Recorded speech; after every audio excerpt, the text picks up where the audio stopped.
Hey everyone. So I figured I would do a series going through the different level brackets and talking about my impressions of them, the good and the bad at invading in that particular range. So for this one, I'm doing the max level bracket. I have level 301 character here.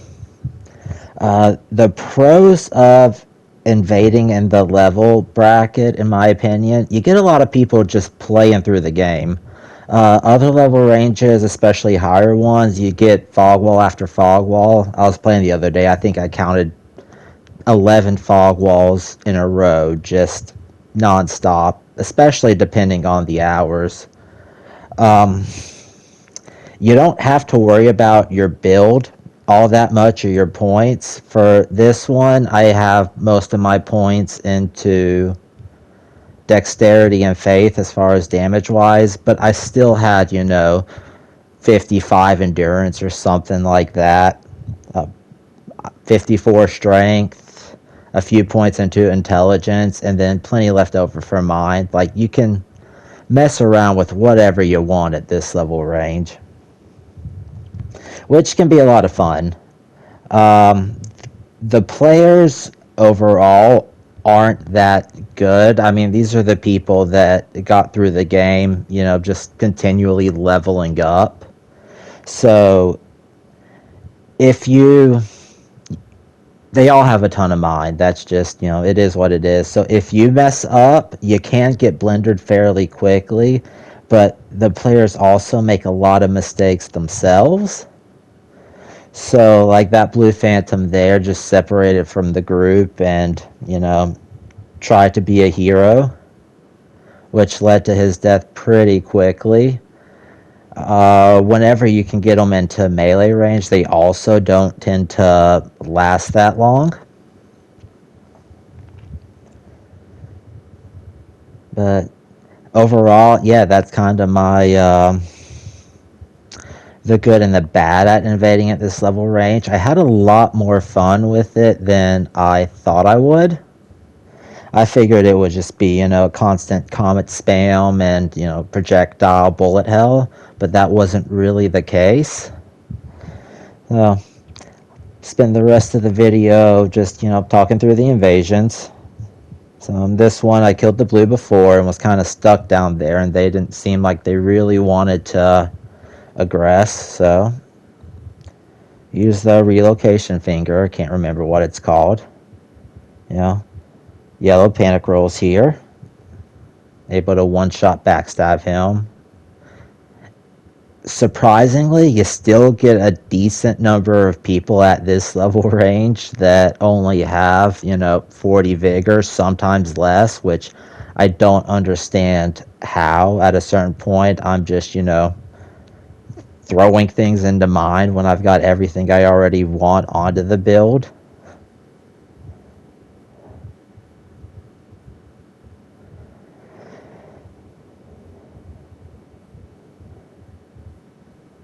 But yeah, this guy here is just, kind of caught and doesn't really know what to do when he's by himself. So just take out the dagger and start swinging away.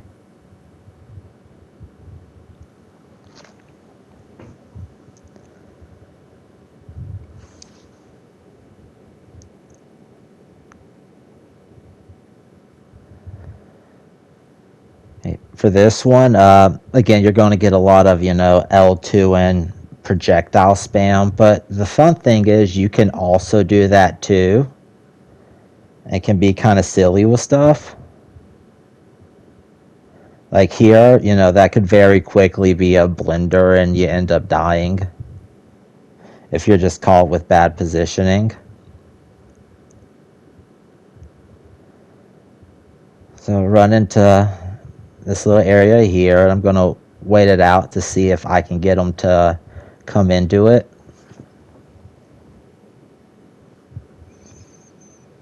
They don't really seem like they want to.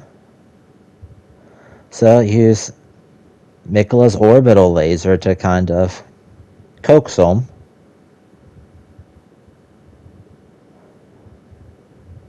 Some fire coils. I love those things. The tracking on them can get pretty ridiculous. You get good damage. They're very good for finishing off a host or phantom that's trying to retreat to safety. So Kevin over here's walking up by himself. Unendurable Frenzy him to death.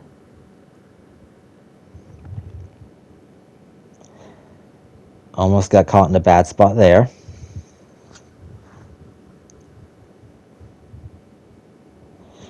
Another one of Mikla's orbital lasers.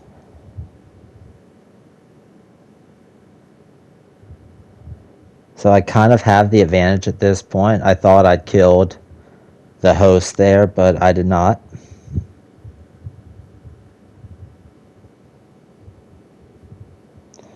But I got the Phantom with that one.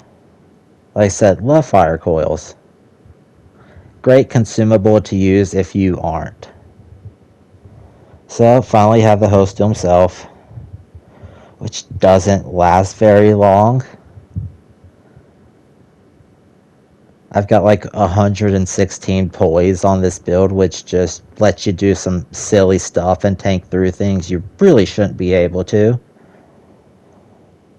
But again, it's max level bracket. You get to do stupid stuff.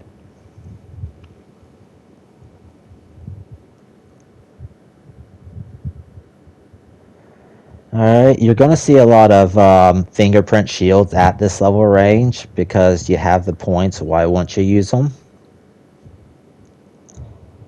Good news is you can always break through them the same as usual with a Royal Knights Resolve Great Hammer and Hammer Talisman.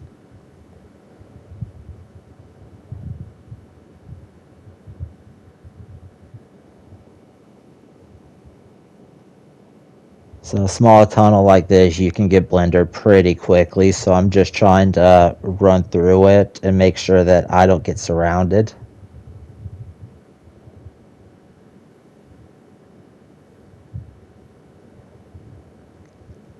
Using the Frenzy there was a misplay on my part. When you have this many points, you kind of get used to doing stupid stuff and it working.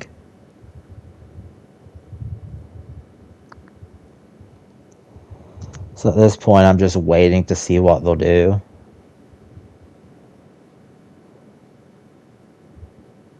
So hoping to knock one of them off there, but no such luck. But I do kill the yellow there with that arrow. So the Phantom and host start pulling back.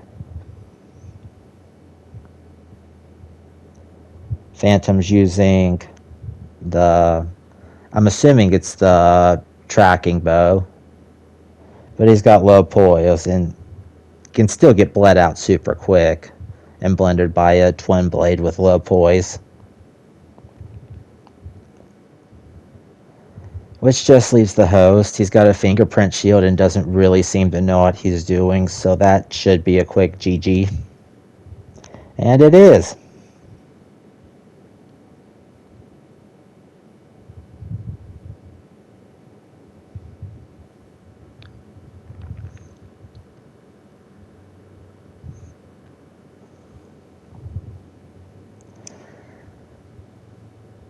Open world invasion for this last one.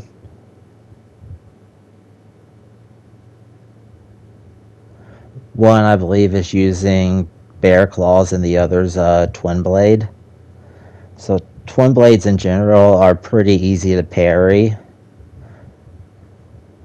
but you don't really want to get caught in the I'm going to parry this mode, because they can start to, you know, play around that.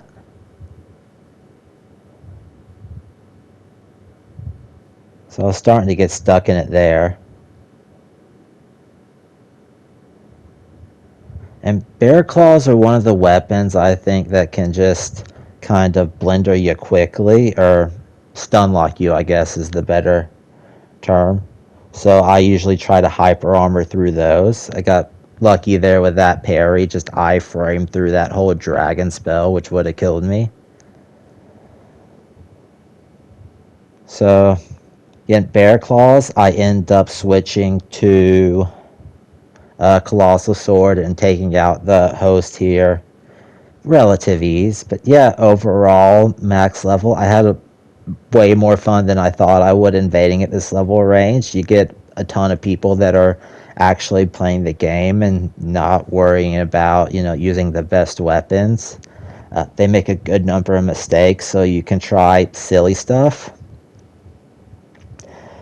I wouldn't stay here if you want to get better at the game, but if you just want to goof off and have a little bit of fun, it's a good range to play at. But thanks for watching, guys. Be sure to like and subscribe, and I will see y'all in the next one. Bye.